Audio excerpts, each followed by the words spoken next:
So now we will focus on developing better communication skills.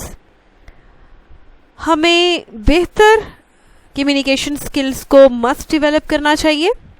Companies and formal degree programs for IT professionals often neglect the importance of developing speaking, writing and listening skills.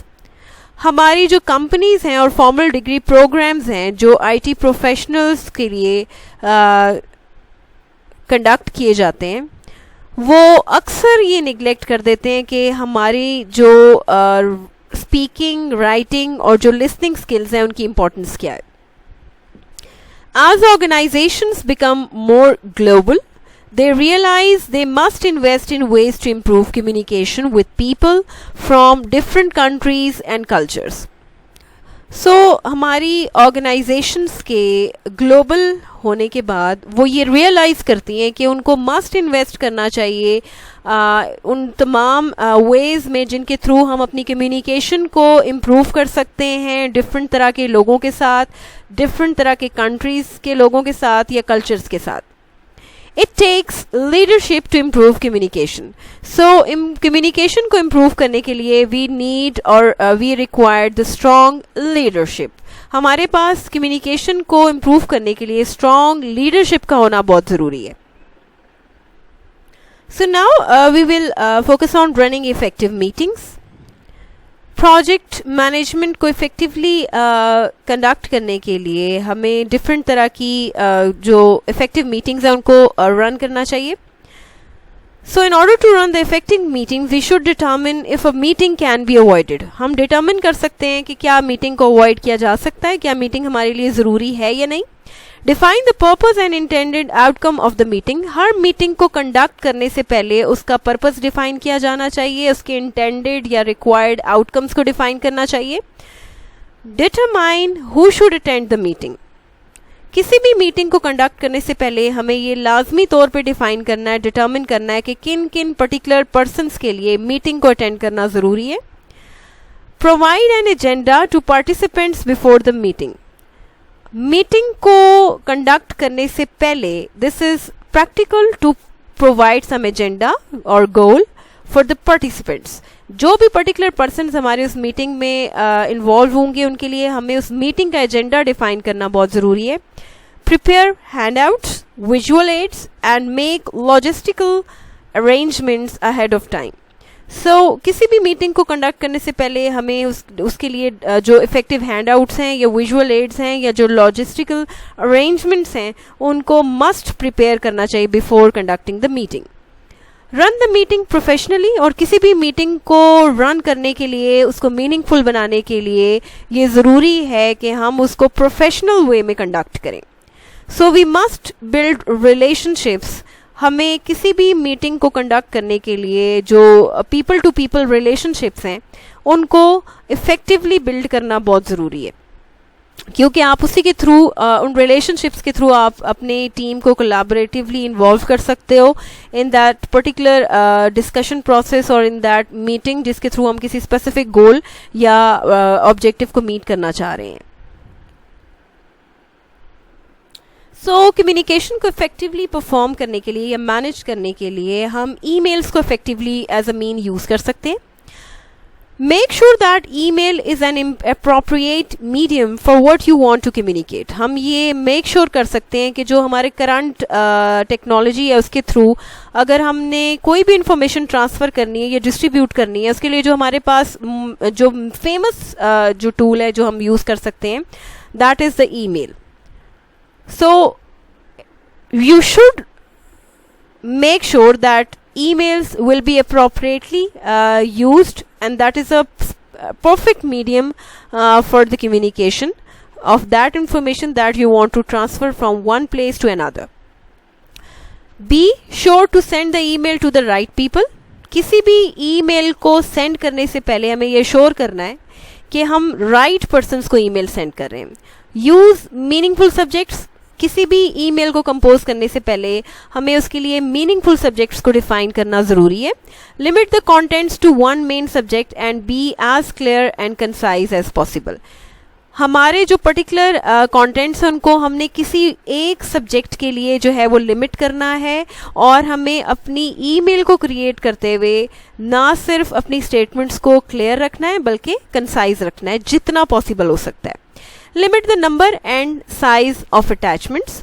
जो भी particular files या material हमने attach करना है उसको भी हमने limit करना है in terms of number and size. Delete emails you don't need and don't open it if you questions the source.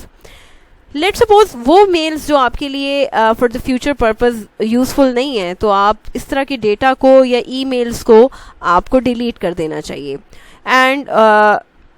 And if you're not sure about the source, then you should not open that particular email. Make sure your virus software is up to date. और किसी भी particular important communication tool जैसे कि emails को use करने से पहले हमें ये मस्ट एश्योर करना है कि हमारे पास जो वायरस हैंडलिंग सॉफ्टवेयर्स हैं वो अप टू डेट होने चाहिए। Respond to and file emails quickly. किसी भी पर्टिकुलर फाइल ईमेल्स को हमें क्विकली रिस्पॉन्ड करना है, and we have to learn that how to use important features. और हमें किसी भी ईमेल को कंपोज करने के लिए ये ज़रूरी है कि जो हमारे वर्किंग स्टाफ है वो हमारे ईमेल को कंपोज करने के लिए जो भी इंपॉर्टेंट फीचर्स रिक्वायर्ड है उनके बारे में वो लर्न करें। So we must use certain templates for project communication. अपनी प्रोजेक्ट कम्युनिकेशन को इफेक्टिव बनाने के लिए हमें डिफरेंट तरह के टेम्पलेट्स को डिफाइन करना चाहिए, यूज़ करना चाहिए। Many technical people are afraid to ask for help. हमारे डिफरेंट तरह के जो टेक्निकल पर्सन्स हैं वो उनके लिए ये डिफ़िकल्ट हो जाता है कि वो अपनी एबिलिटीज़ को सामने रखते हुए किसी भी तरह की हेल्प के लिए वो क्वेश्चन करें। Providing examples and templates for project communication saves times and money. So इस तरह के प्रॉब्लम्स को अवॉइड करने के लिए हम पहले से डिफरेंट तरह के टेम्पलेट्स या एग्जाम्पल्स को किसी भी तरह की प्रोजेक्ट कम्युनिकेशन के लिए प्रोवाइड कर सकते हैं ताकि हम अपने टाइम को और अपनी कॉस्ट को जो है वो सेव कर सकें। Organisations can develop their own templates, use some provided by outside organisations और use samples from text books. So हमारी जो ऑर्गेनाइजेशंस हैं वो अपने टेम्पलेट्स को डेवलप कर सकती हैं, और वो टेम्पलेट्स जो हम किसी दूसरी ऑर्गेनाइजेशन से भी यूज कर सकते हैं या वो टेम्पलेट्स जो हमारी टेक्स्ट बुक्स में डिफाइंड है। Recall that research shows that companies that excel in project management makes effective use of templates. So हम इस फैक्ट को रिकॉल कर सकते हैं कि हमारी रिसर्च ने ये शो किया है कि वो तमाम कंपनीज जो प्रोजेक्ट मैनेजमेंट में एक्सेल करती हैं वो कंपनीज हैं जो इफेक्टिवली डिफरेंट तरह के टेम्पलेट्स को यूज करती हैं। So in order to make the project communication helpful, we use certain templates, so it is difficult to handle such number of questions or problems by the technical persons, and they will hesitate to ask for help to perform some specific task. So इस तरह के problems को avoid करने के लिए हमारी organisations को चाहिए कि वो पहले से हमें कुछ टेम्पलेट्स हैं वो प्रोवाइड करें ताकि हम अपने टाइम को, प्रॉब्लम्स को और कॉस्ट को सेव कर सकें। सो ऑर्गेनाइजेशन अपने टेम्पलेट्स खुद से भी क्रिएट कर सकती है, किसी दूसरी ऑर्गेनाइजेशन के यूजफुल टेम्पलेट्स को यूज़ कर सकती है, या टेक्स्ट बुक से डिफरेंट तरह के सैम्पल्स को हम ले सकते हैं। इसी तरह से हमारी ये रिसर्च शो करती है कि जो कंपनीज एक्सेल करती हैं प्रोजेक्ट मैनेजमेंट में, they are heavily using the effective templates in different areas of project management. So here we have a sample template for a project description. किसी भी project को describe करने के लिए हमारे पास एक sample template है। So let's suppose we have a sample for a project X description. किसी भी प्रोजेक्ट को डिस्क्राइब करने के लिए हम उसके ऑब्जेक्टिव्स को डिफाइन करेंगे, उसके स्कोप को डिफाइन करेंगे, डिफरेंट तरह की एग्जाम्पशंस जो हमें रिक्वायर्ड है उनको हमने डॉक्यूमेंट करना है, कॉस्ट को डिस्क्राइब करना है, स्केड्यूल को डिस्क्राइब करना है। उसके लिए हम गैंट चार्ट को भी यहाँ पे डॉक्यूमेंट कर सकते हैं जिसमें हमने अपने प्रोजेक्ट के जो मेन टास्क हैं और उसके जो डिलीवरेबल्स हैं उनको हमने मॉडल करना है। So here we have another sample template for monthly progress report. यहाँ पे हमारे पास एक और टेम्पलेट है जो हमारी मंथली प्रोग्रेस रिपोर्ट को डॉक्यूमेंट करने के लिए हम यूज़ करते हैं, जिसमें सबसे पहला जो सेक्शन है that focuses on accomplishment for the month of January और अप्रोप्रिएट मंथ। जो भी करंट मंथ है उसके लिए जो भी आपने गोल्स जो है वो अकम्पलिश किए उनको हम यहाँ पे डिस्कस करेंगे, आउटलाइन करेंगे। Second section में we have the plans for February, which is the following month of the appropriate month.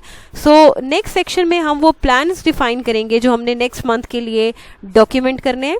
Then in the third section we will define the issues जिनको हम face कर रहे हैं. हम यहाँ पे इस particular section में हम briefly define कर देंगे उन issues को जो हमने अपने appropriate month में जो भी current हमारे objectives हैं उनको perform करते हुए या task को perform करते हुए face किए. And in the final section we will provide the project changes. In project जो भी particular project changes according to date and date हमने perform किए हैं उनको हमने describe कर देना है इस particular section में.